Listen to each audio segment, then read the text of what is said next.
You're watching T Radio V, radio in TV.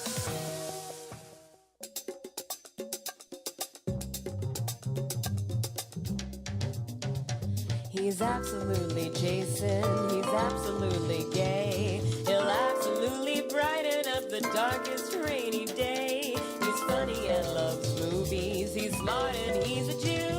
He's an actor and an activist and wants to hear from you. Hey everybody, welcome to Absolutely Jason Stuart, and I have my good pal, actor and comedian Greg Travis on the show today. Hey Greg. Hey, thank you so much. We hadn't seen each other in years, and then we ran into each other, what was it, in the bank the other day. With the credit union, for the actors union. Right. And we sort of caught up. We knew each other, I think, am I correct? We worked together a couple of times doing shows. I don't know where, but I know that we did stand-up. Yeah, we worked together on a few shows. A lot in the day when I was first starting. You were like a big macha in those days. Well, you know. And then I got out of it to try to pursue my acting career, and now I'm trying to get back into it a little bit. Are you? Because the money is in acting is falling out. Like unless you're producing your own movie. Why don't we just get to it right away? Oh, okay. So this is really wonderful. You are doing. Oh my God, is this Tyler Horn? This is the Tyler Horn. Oh my God, is I he had in the a movie? bunch of comedians. We shot this. Yeah, he's the star of the film. Oh my God. We shot this in 1984, and it was the one that got away. I've done about 3 or 4 feature Is Stacey films. Travis your sister? Yeah, she's my sister. Yeah, and she plays. I am a friend. I love Stacey. Oh, you know Stacey? Oh yeah, I'm on the committee, the low budget film committee with her on SAG. Oh, okay. Screen Actors Guild AFTRA. There you go. Oh my God, I've known you both for years and had no idea, and you look exactly alike. There you go. Oh my! She's she's prettier. She's very young in this. I forget exactly how old, but very young. And, Julie Brown. Julie Brown. Oh my God! Robert Schimmel, who's passed. God bless him. And Joe Alaskey. Joe Alaskey, a wonderful comedian. Yeah. Man, so this is sort of tell us about this first, and then we'll get. Well, I was, I was in my heyday as a stand-up, and I got involved with this guy named Steve Bouchard who wanted to make a movie, and I had been doing a lot of little short videos up until this point. And we decided to put our heads together and our money together and make this little detective gothic vampire film. And so the summer of '84, we shot it, and I pulled in all my comedian friends, and it's a very 1940s. I remember because I work with Tyler and you, and I remember trying to get in on this. Oh, no way, really? Yes, I remember calling Tyler and said, "Man, they're making this movie." And he said, "Man, I'll do what I can," because Tyler had smoked so much pot. I don't think he knew who he was. Oh, my God. So let me show everybody the poster. Can we take a look at this? Isn't this cool? So and it's called Dark Seduction, and you're the director? So we shot it that producer. summer. The Olympics were in town, and so everybody left, so we got a couple of studios for free.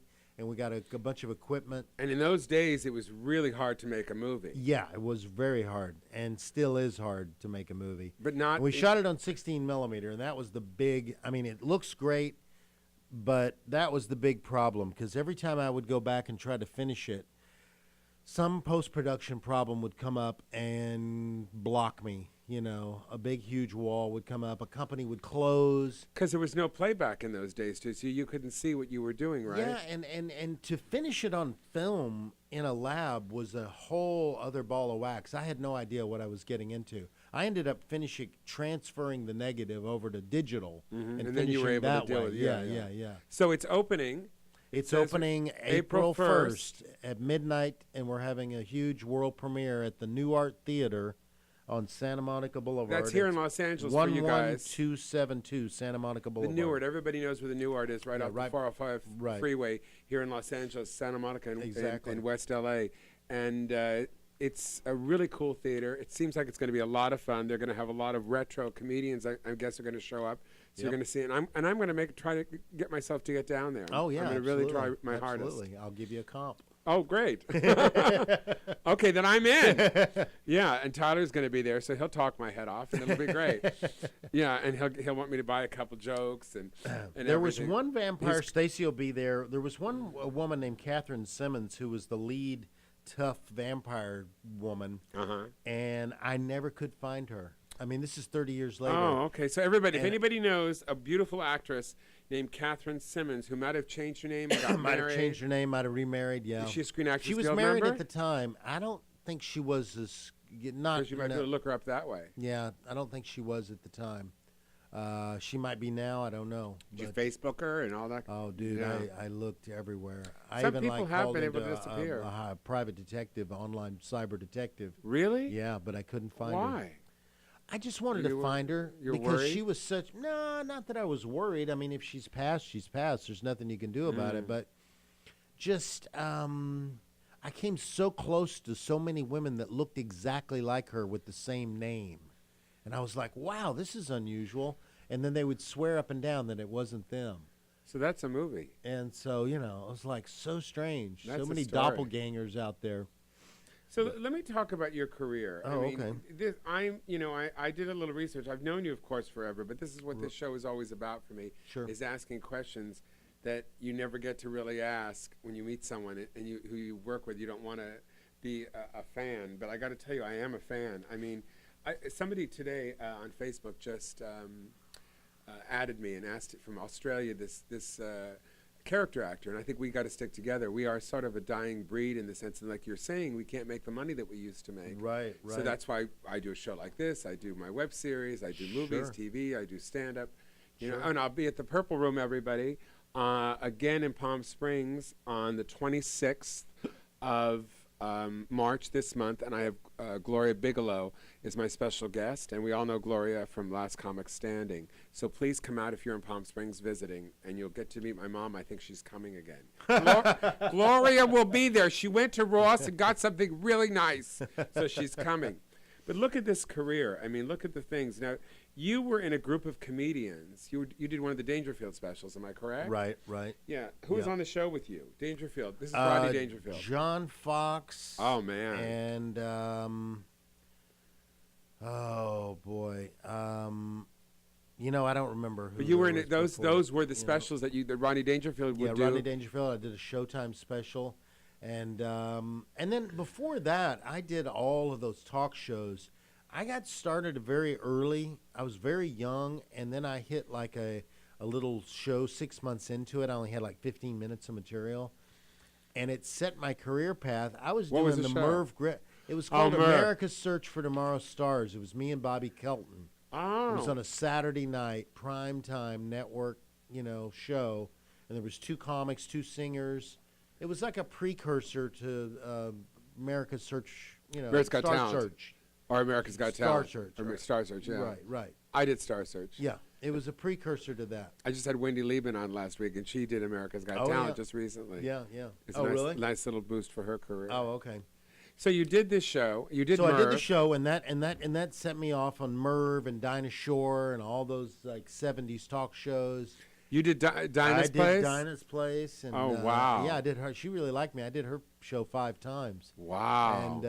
And Merv a couple of times. Wait, what was Dinah like? She was just the way she is on the show, just a real sweet Southern, belle, and just she liked me because I was from Texas. And you were cute. And I was cute. She liked young guys. Yeah. She was with Burt Reynolds at the time. I think she was. Yeah. That was late, like 78, 79. Yeah. Somewhere that in must there. have been you must have thought, oh, this is the easiest thing in the world. I know. I was like, well, I'm on my way, and my parents like, whoa, that was quick, Right.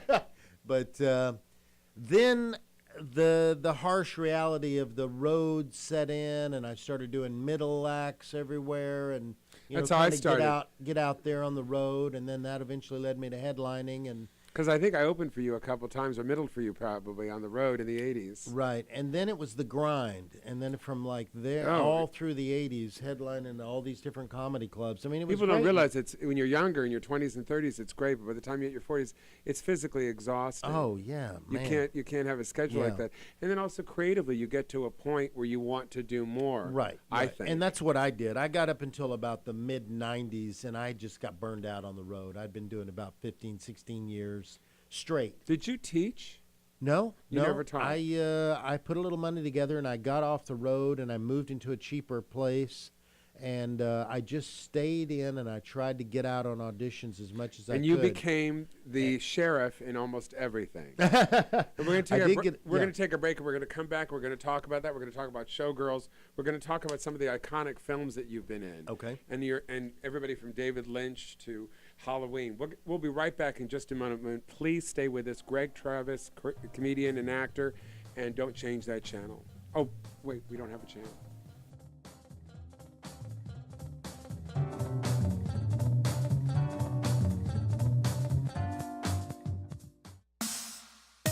You are watching T Radio V, radio in TV.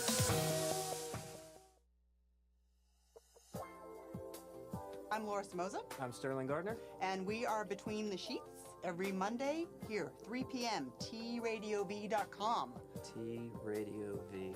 That's right, it's T Radio V, radio in TV.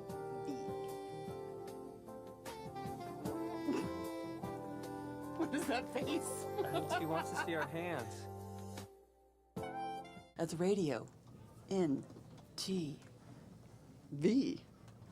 Wah, wah, wah, wah. We're not a couple.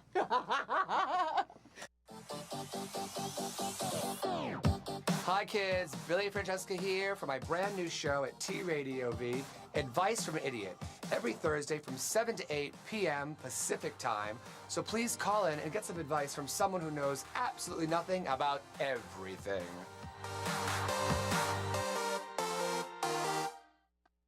Hey, my fellow thoughters out there.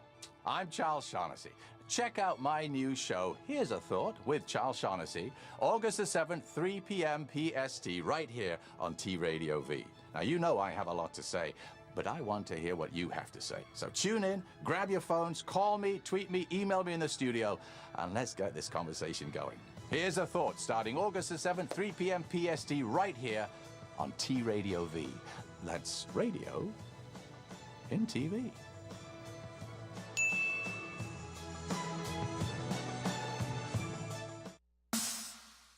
You are watching T Radio V, radio in TV.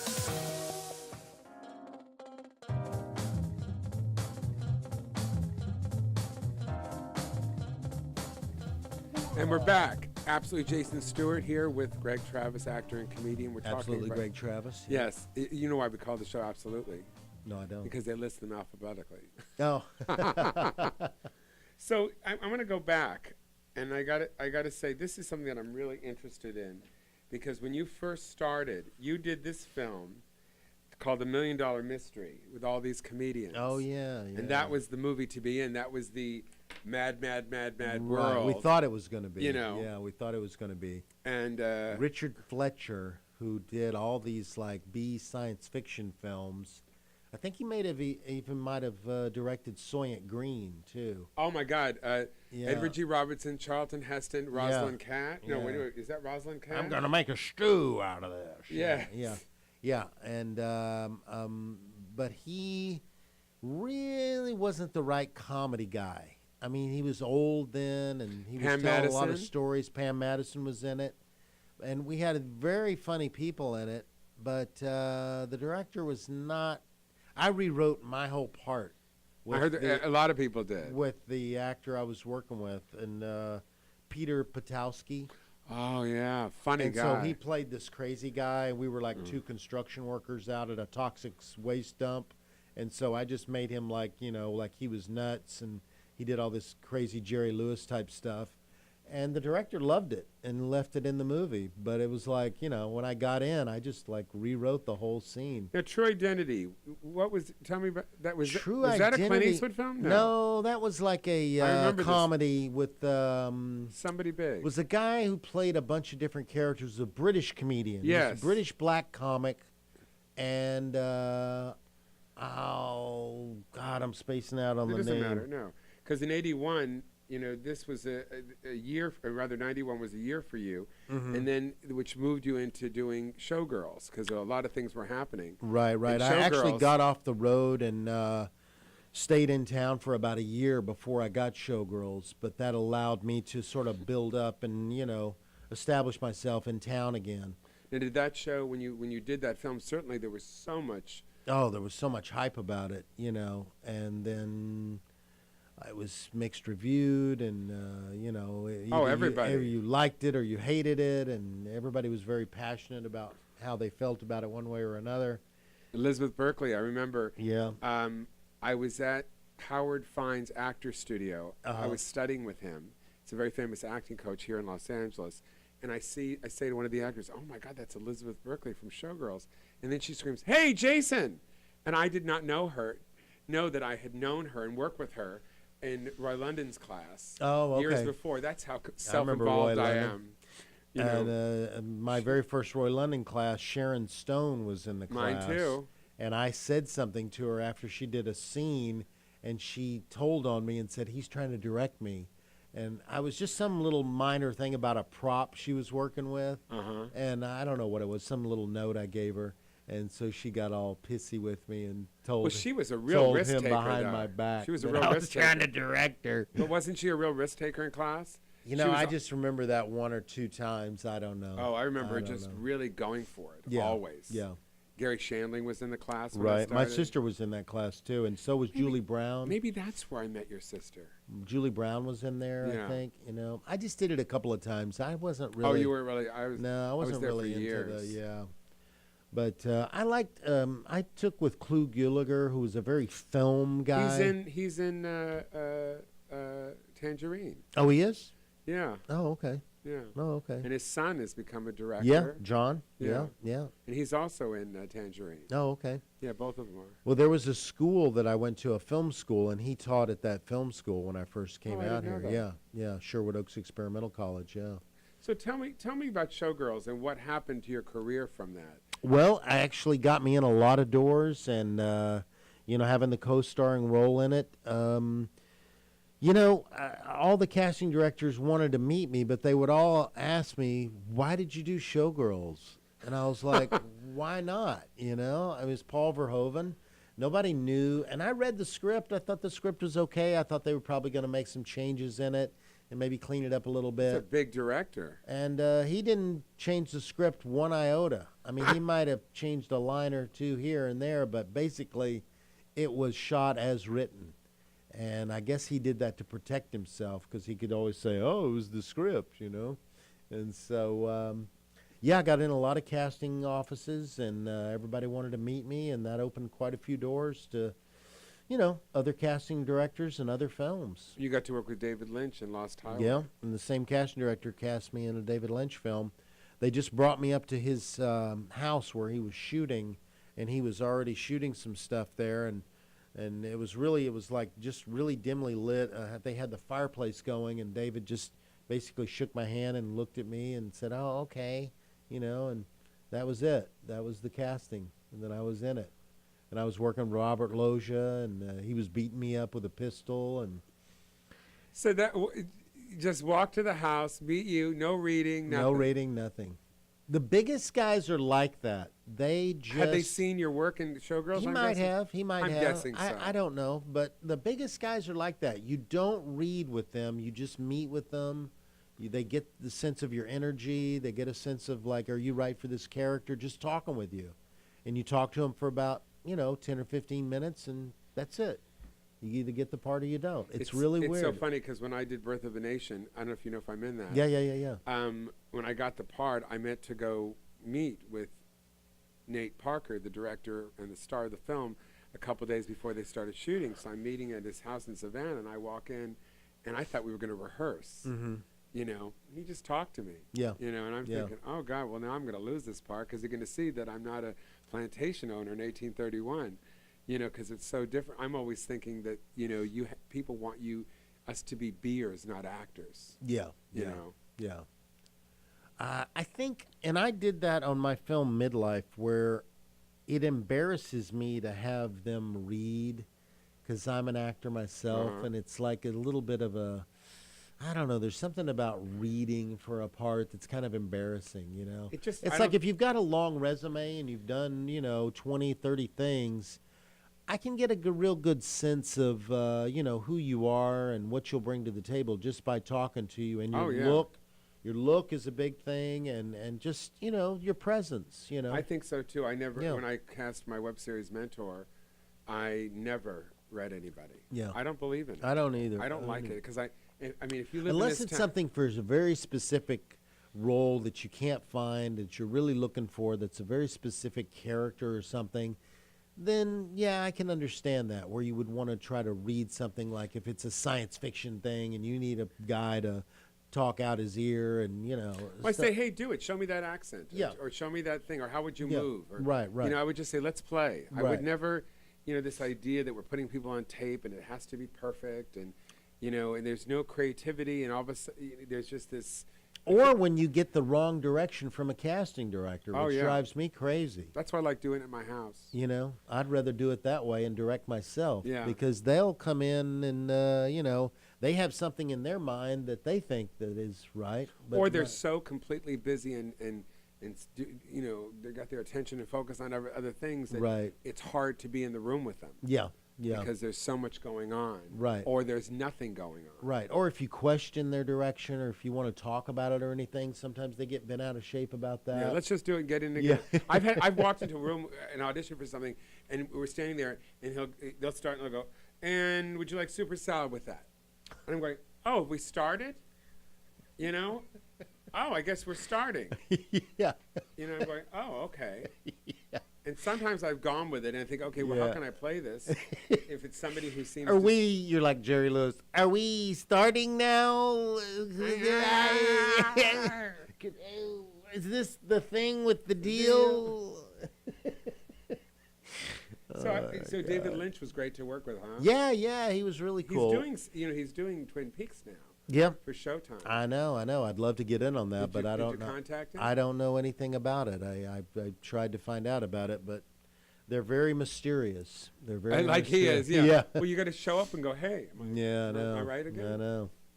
And the thing, you work with one of my all-time favorite directors of all time was Milos Forman. Oh, Milos, yeah. Oh, man. Yeah. Now, what was that like? He was a big bear, just like a big teddy bear. You worked with him on A Man of the Moon with Andy Kaufman, Yeah. which was the story about Andy Kaufman. About Andy Kaufman. I mean, with Jim Carrey, rather, about Andy Kaufman. Right. Yeah.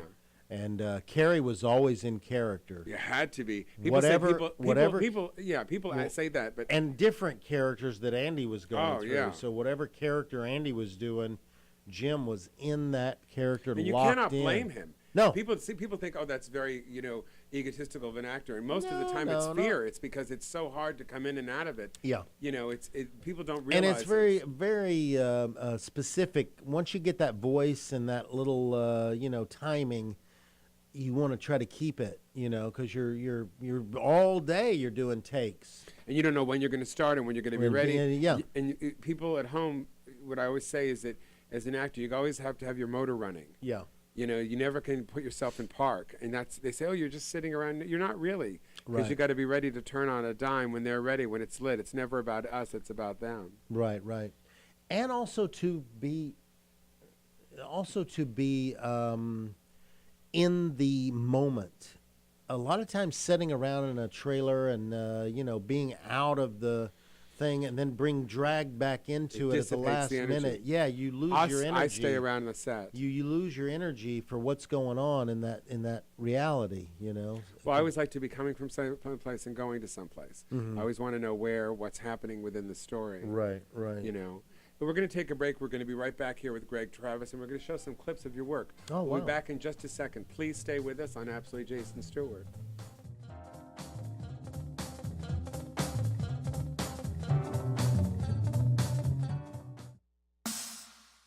You are watching T Radio V. Radio in TV. T Radio V. What did you play opposite Andy, Eric? Do you remember? Andy and I worked as two employees at a network. Okay. Oh, you're And forgetting the other thing. I played a news anchor and he played a reporter. Okay, but the other thing you did, the thing you did on the Andy Dick show, who did you play to Andy? Oh, is that gonna play my sister? You played his wife, Denise. Yeah. Yeah, you played his wife. Yeah. So You what's guys have wrong with that, Elijah? Nothing's wrong with it. He's got a great range as an actor. Yeah, it just was funny. Encounters with Eric and Eliza Roberts, Wednesdays from 2 to 4 p.m. on T Radio V. Hi, I'm Plastic Martyr, and I've got a new show called Just Like You on T Radio V. It's an inside look into my Hollywood life where I give you a sneak peek into a world of beauty, fashion, and fame. Illusions will be shattered. And of course, there's a little sex, hugs, and rock and roll. Be sure to check it out Wednesdays at 11, only on T Radio V.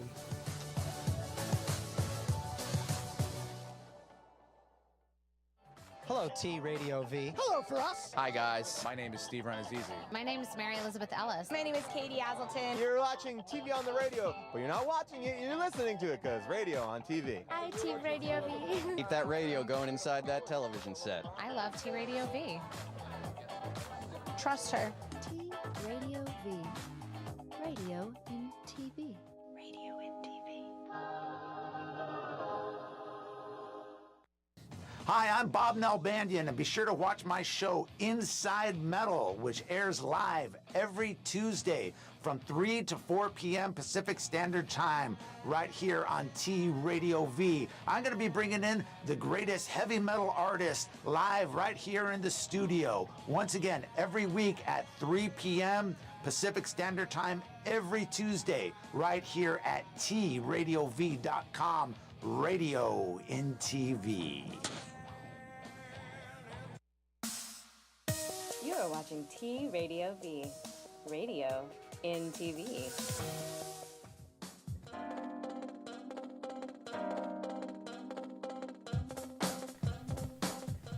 Hey, we're back at Absolutely Jason Stewart with my guest, Greg Travis. So I want to show a little bit of your work so we can show people what a fabulous character actor you are. Oh, thank you. Guys, why don't we play the clip, and you can tell us what everything is. Oh, okay. This is Andy Warhol from WATCHMAN, the beginning of the WATCHMAN film. How did you get that? I showed up in full costume. I auditioned for Andy Warhol part. Oh, And that's from Showgirls. Yeah. Look at that. Yeah, something happened. Yeah. Wish I was that young again. We all do. To anybody, you're gonna You jump probably to thought, oh, I don't look. I know. without your golden parachute. That's Elizabeth Elizabeth Berkley, yeah. God, She's got me in trouble. Yeah, she's so beautiful there. Know me? She got I'm you in sorry. trouble? Well, and within the story of the Oh, movie, okay. she's I set her up at a boat show with a Japanese businessman, and then she told her my boss, Kyle MacLachlan, was my boss in the movie. This is a movie about comedians called The Last Stand with Kevin Hart is in it as a ventriloquist. Oh, wow. And I had a nice scene. There he is. There's Kevin. You're on next. I had a nice scene with Kevin, who's freaking out on stage. There he is. He's going to shoot his dummy. Is that the Comedy Store? No, it's just a stage. It's just a Oh, okay. studio. But Doing the same thing. yeah, he's flipping out on his ventriloquist dummy. And there's Halloween 2. I play another sheriff in that one. That's what that actor that was in One Flew Over the Cuckoo's Nest played Billy in One Flew Over the Cuckoo's Brad Nest. Dourif. Brad Dourif, yeah. Saw him on Broadway. Dourif, Brad Dourif. Oh, Dourif? I saw him on Broadway. Oh, really? He's a wonderful actor. This was a film that a friend of mine directed called Sex Death I saw 101. this. Yeah, it's a very funny little comedy. My life is like done It's by about a guy who has sex with 101 women, and pudding, air hockey. he gets a list so he knows who they're going to be. Must be kind of frustrating. Pussy, is that what it says? there? Yeah, Pussy is the bomb. And that was Winona Ryder. Dashboard. It's a unique color. Kind of like the one that Parkside Paper wears. What did he say? I don't know. He loves her? Look, I have He loves Winona Ryder. and you could say that I too am a victim because Hey, no, Carl, don't get me wrong. I think it's kind of hot. I mean, how would I know Yeah, you she were was watching if I wasn't watching gorgeous. you? Yeah. She's still very pretty. Oh, yeah. Yeah. This was about, what, 8 years ago? 9 years ago? Something like those. She was in that HBO film, 07, Hero, 08. recently. I can't tell if you're playing some She's a real feminazi petite little mind thing, fuck real game on tiny. me, or if you're really trying to seduce me. Well, Carl, I You're have to go wonderful. back to my hotel and find out. Good thinking, Leslie. Oh, and this was a Toby Got Hooper horror creativity movie and called business savvy Mortuary. in equal measure. Denise Crosby, Very I believe that attractive. is. So, He is really, he'll be, you know, fine here? the horror film. I'll have my son. Oh, yeah, he's great. Good, He's great. good. You know, I could probably he really unload liked these me, caskets too. for you for $100 a pop. He put me in about, 3 things with him so far. So Just a leave TV it to thing and me. then 2 movies. So Well, that's good doing I hope he does business some with you, more. Leslie, you're a beautiful woman. Oh, I'll leave it. And he let me play with this scene. He let me come up with all that business and everything. It was totally so fun when people just respect the actors and give them room to breathe. Yeah. But we do have This is a movie we did back in New York called Paper Soldiers. and two suspects burning Once again with Kevin Hart. And, really? And that's Eddie Murphy's brother, Charlie Murphy. Right. Yeah.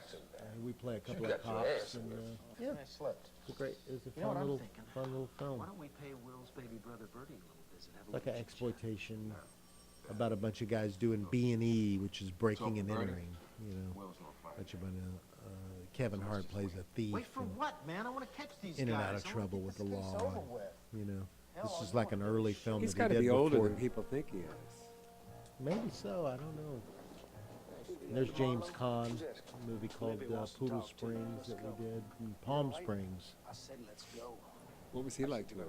That's about the way he is. Real tough guy, you know. He had to think about everything a little bit, like real method actor, you know. But he's worked with the best. Oh yeah, I mean, he's been leading. Bob Rafelson directed this, and wow, Bob was one of those real hardcore old Hollywood style directors. He didn't like Five Easy Pieces. Am I Five correct? Easy Pieces, yes, yeah, that's Karen right. Black, God bless her. Yeah. And what's Tell this me one? that go-go clubs are going to be huge again. You play a lot of guys with the open collar and the. Yeah, this. What the hell was this? Should have been on there. It was. We missed Show him, Lana. Show him the whole name of package, this baby. now. Oh, yeah. Oh, my God. Look at that. Unbelievable. Bless you. Oh, we don't have a sneeze. Oh, this is a horror movie called Hot Baby. I just love showing all this because I just think that people, you know, don't realize what a body of work that you've had and how you've gotten to do. You do play a lot of guys that have open collars and bad jackets. I guess I do. You're I like that look, though. It reminds me of my uncle. My uncle David had that look when I was growing up, and I always thought that was so cool. What open collar and What do he we finds have his here, son's girlfriend Jimmy? in the shower.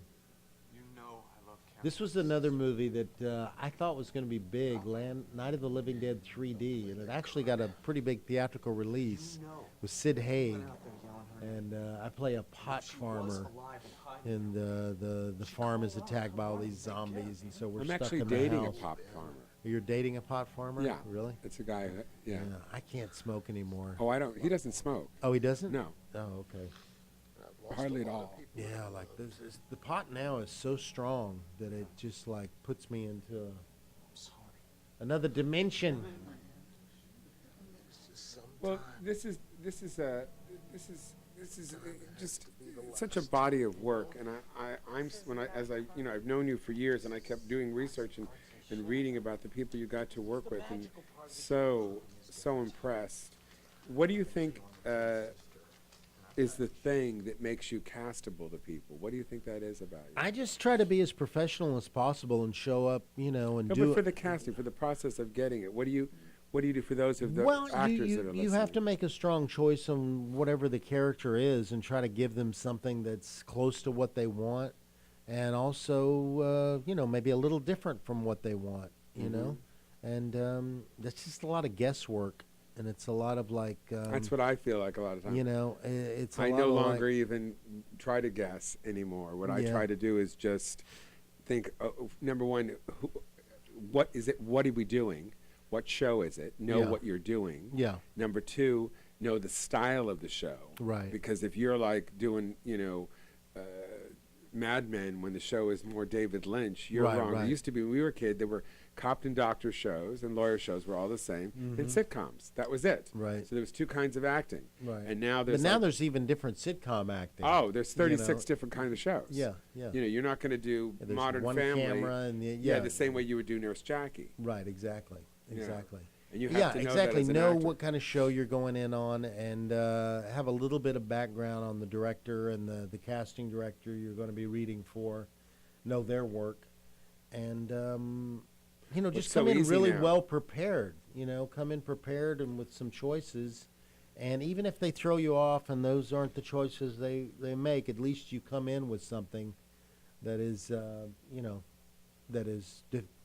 at least a strong choice. What do you have coming up?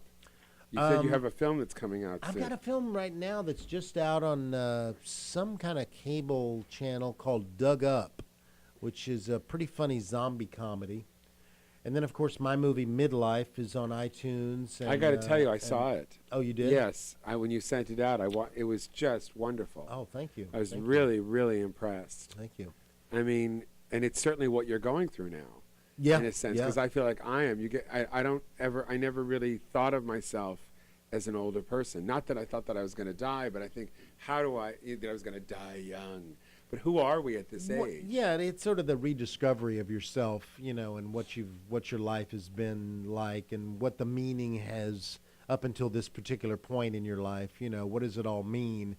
And I think I went through that when my father died. I think we all sort of go through that. So did mine 4 years ago. Yeah. Mine was about 3 years ago. Yeah. Same thing, man. And then I made the film right after that, and I thought, I talk a lot about that on the show because I think what happens when you lose a parent and all of a sudden you're in this age group, you figure, who am I at this age? What my dad always used to say to me, you're not gonna want the same things you want now at 21. You're gonna want it, 31, the 41, the 51.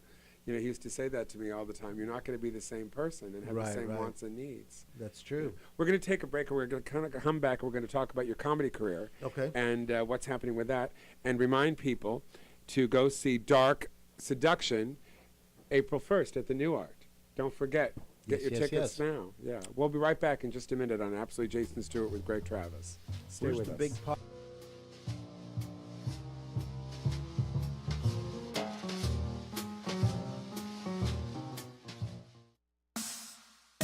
You're watching T Radio V, radio in TV.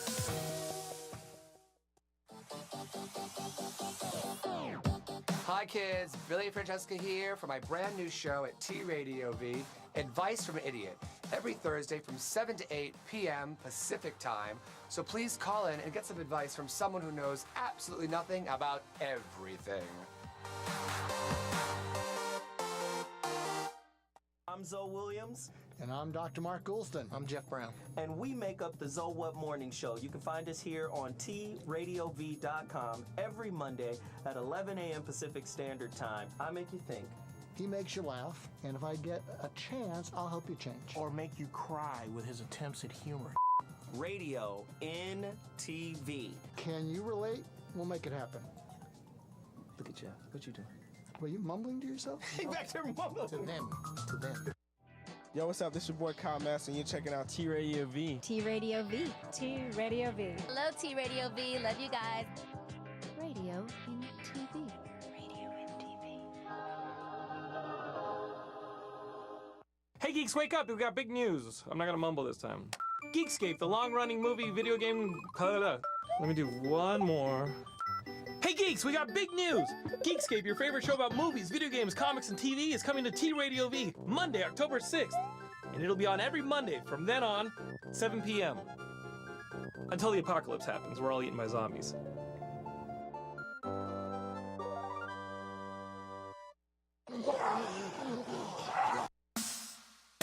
You're watching T Radio V, radio in TV.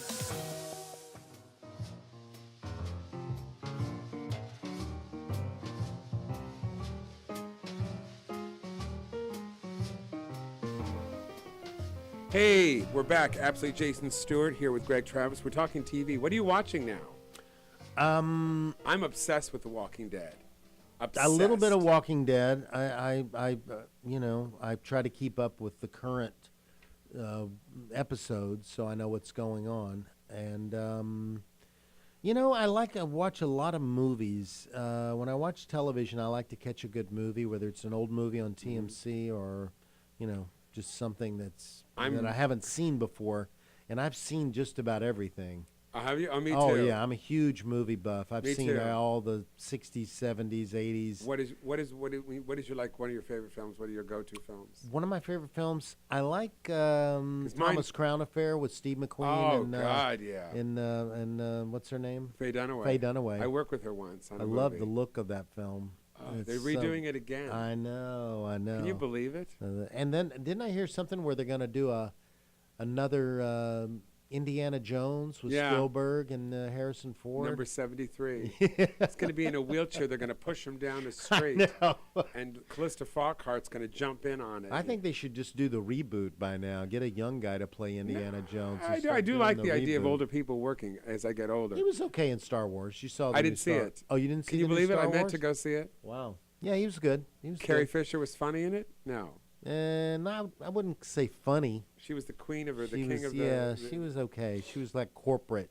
Uh-huh. She's more of a corporate boss now. But I should have seen it. He's I still didn't. argumentative and still Han Solo, you know. Uh-huh. Just an older version of Han Solo. So he did a good job with that. So tell me about stand-up. What's happening? What are you doing? Well, you know, I still do the Punk Magician, and believe it or not, audiences. What's the Punk Magician? Punk Magician is my closing bit where I play a punk rocker who does magic tricks, and it's David Sleaze, the Punk Magician. Oh my God! And I did that on remember I did it now. on HBO and Showtime. Yeah. and It's like my calling card. Everybody knows me for that bit. Yes. And so, you know, when people see it on stage, they might not know my act, but they know that bit. Oh, me and my brother used to do that bit, you know, back in the early 90s. Oh, you know, man. so, So yeah. where are you working? Are you working anywhere special? Or? I'm just doing a few shows here and there. I've got a few things booked this summer and casino-type things. That's and, what I'm doing. A couple yeah, casinos in yeah, Seattle. Yeah. I haven't done a lot of them. So yeah. Oh, I did them for years and years. Worked Tahoe, Reno, Vegas, all those towns. Yeah, you know, yeah. doing the improvs mostly. Uh-huh. And But the but more- now I'm doing some other things. the more money is out of those. If people think Vegas is the place, it isn't anymore to make money. No, not to make money. No. Not for comedians. No. It's different doing one-night events and those things. Yeah. Right, exactly. And I'm in the program, so I've done a lot of AA shows, and I do a lot of those. My friend Bob is always Bob Perkel? Yeah, Bob Perkel's Yes, always yes, got yes. some. I did a couple with, you know, a couple of those type shows here recently. He had Yeah. me. Bob Perkel does a club. He has a club called Surfside Comedy Club. Yeah. I in did his Huntington club Beach. once. Yeah, it's a great club. And he has he'll have a gig, and he couldn't do one, so he had me do one for NA, which Uh-huh. is Narcotics Anonymous. Now, I was in OA and Al-Anon, so I don't have that speak. So I'm going up there, you know, to do the show, and there's an opening act that's really funny, and he's great. And then there's the middle act guy who's a magician who talks to the audience and plays music that's familiar to them and brings people on stage, everything you don't want going on before you.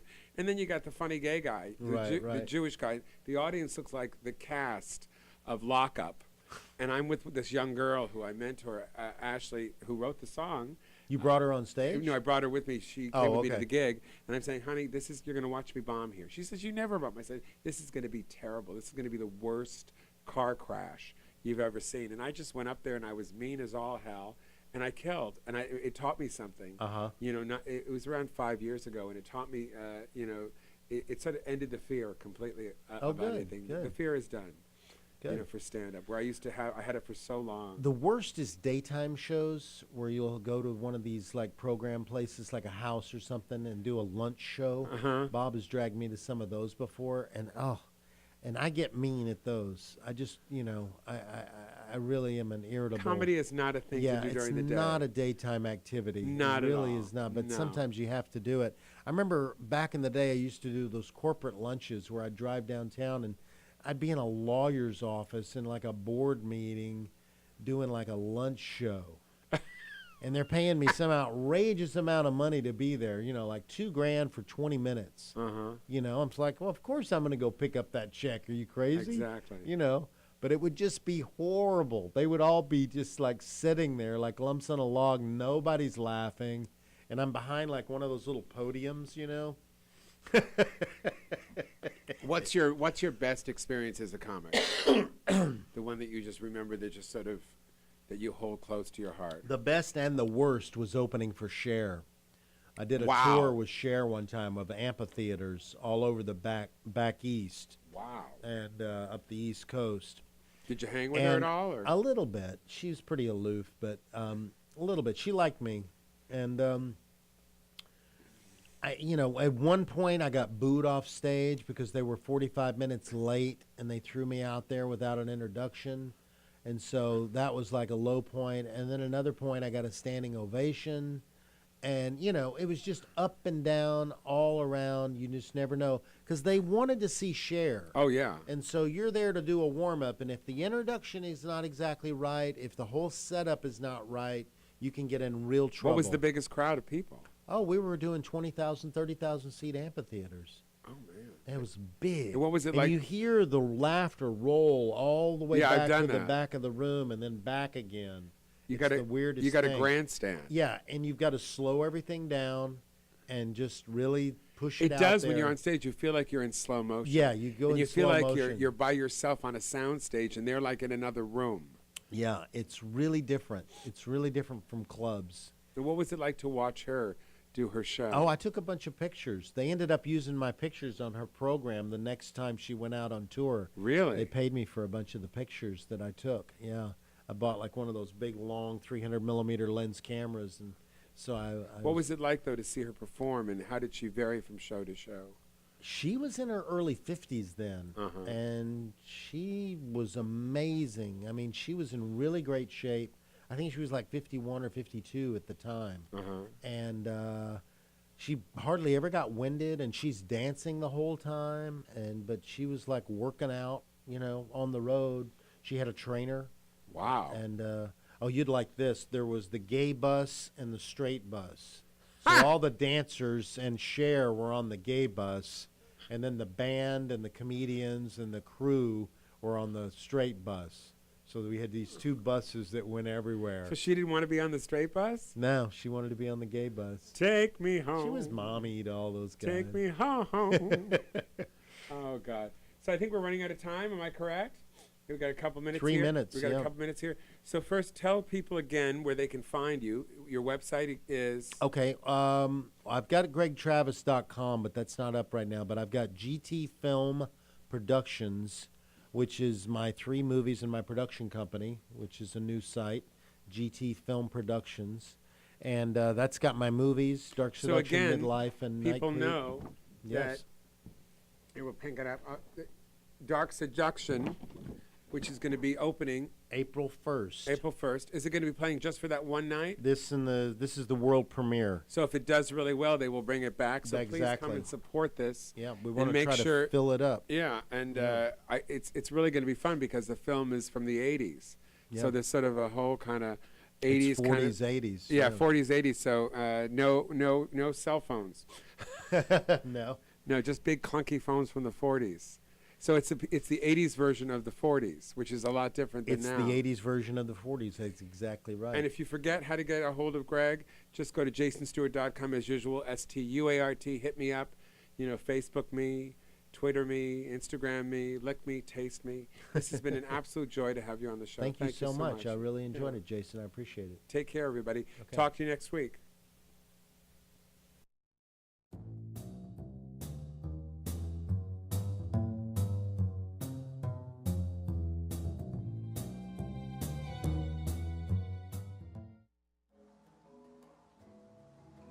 You are watching T Radio V, Radio and TV.